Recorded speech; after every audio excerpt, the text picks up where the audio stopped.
Hello friend, आपका स्वागत है हमारे चैनल लास्ट वन एग्जाम में। दोस्तों, आज के इस वीडियो में रेलवे ग्रुप डी 2018 में पूछे गए विज्ञान का 1000 प्रश्न का सीरीज सेट वाइज लेके डिस्कस करते हैं। हर सेट में कुल 20 प्रश्न का डिस्कस करते हैं। आज सेट नंबर 4 है। चलिए वीडियो को स्टार्ट करते हैं।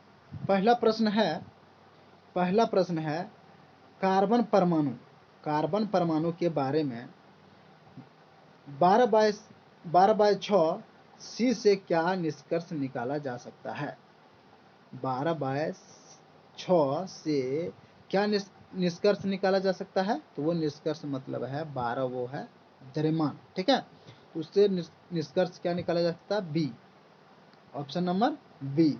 इसका मतलब है कि 6 न्यूट्रॉन और 6 प्रोटॉन, 6 न्यूट्रॉन और 6 प्रोटॉन। चलिए अगला प्रश्न देखते हैं।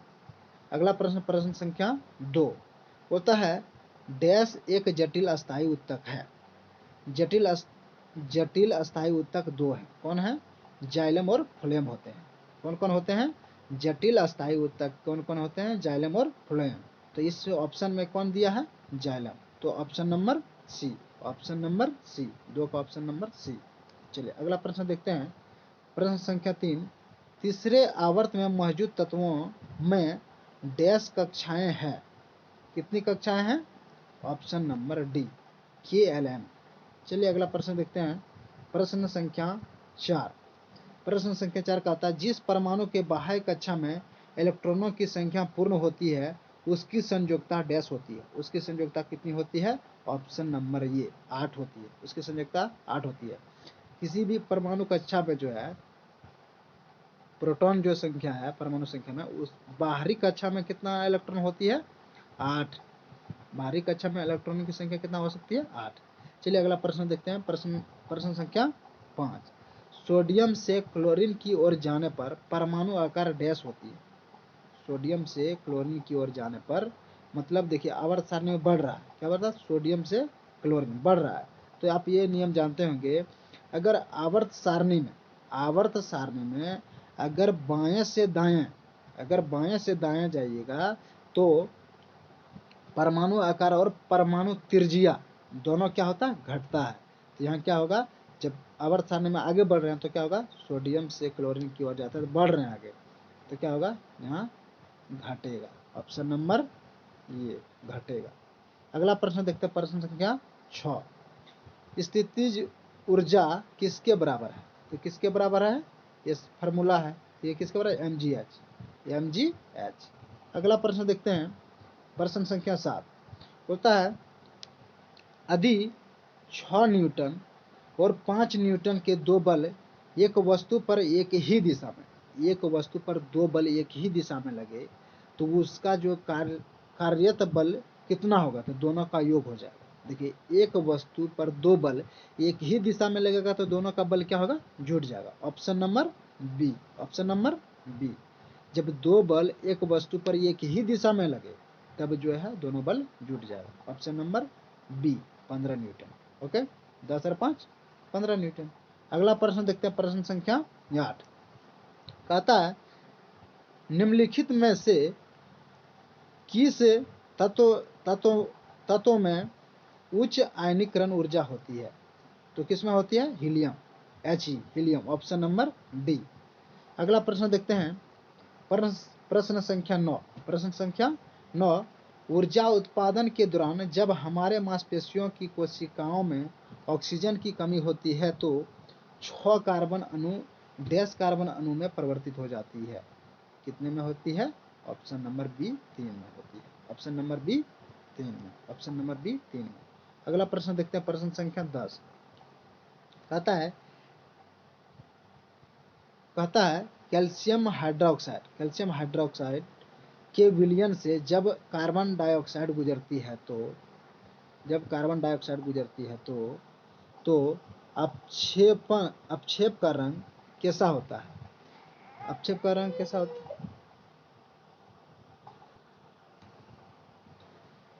कैल्शियम हाइड्रोक्साइड के विलयन जब कार्बन डाइऑक्साइड से गुजरती है तो बनने वाले अपक्षेप का रंग जो अपक्षेप का रंग है वो होता है सफ़ेद।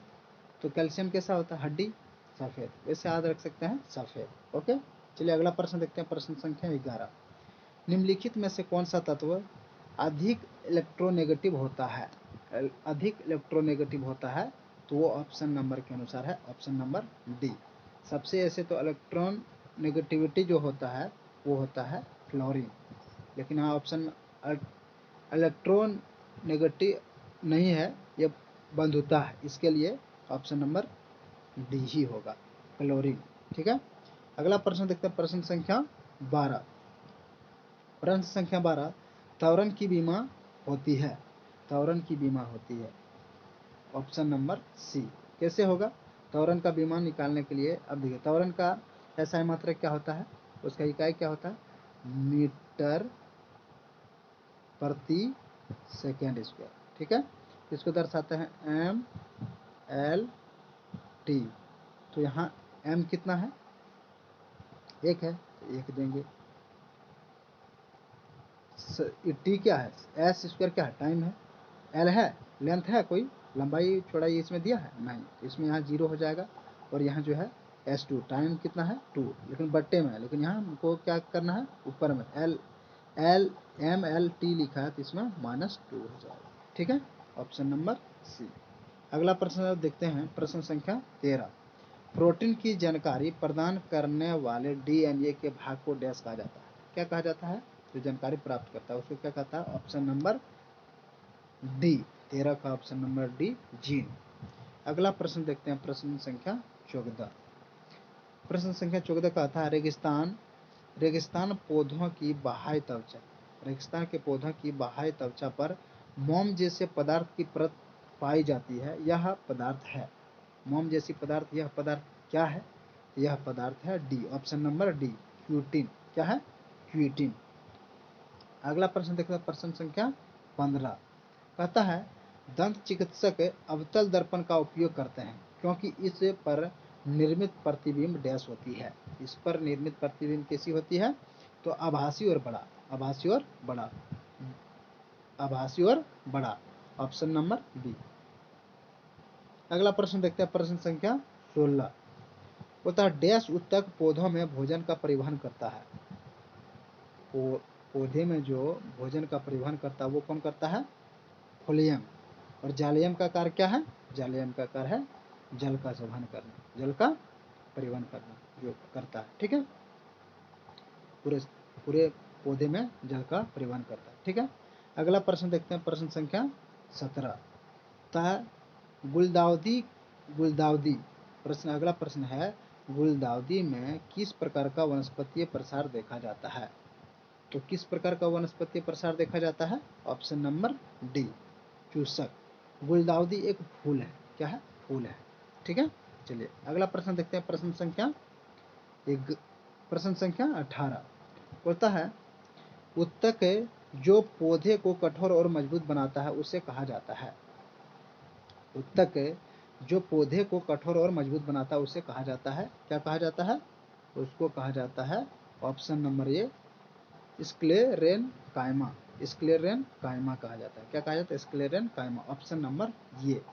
अगला प्रश्न देखते हैं, प्रश्न संख्या 19। प्रश्न संख्या 19, लौह सामग्री का विद्युत लेपन करने के लिए निम्नलिखित में से कौन सा धातु का उपयोग किया जाता है, कहता है लौह सामग्री का विद्युत लेपन करने के लिए निम्नलिखित में से कौन सी धातु का उपयोग किया जाता है, तो option number C, silver, option number C, silver. अगला प्रश्न देखते हैं, प्रश्न संख्या 20। प्रतिरोध का एसआई मात्रक क्या है, प्रतिरोध का एसआई मात्रक क्या है, ओम, प्रतिरोध का एसआई मात्रक ओम। दोस्तों अगर वीडियो पसंद आया तो वीडियो को लाइक करें, शेयर करें, और चैनल पर नए हैं तो चैनल को सब्सक्राइब जरूर करें। वीडियो को देखने के लिए धन्यवाद।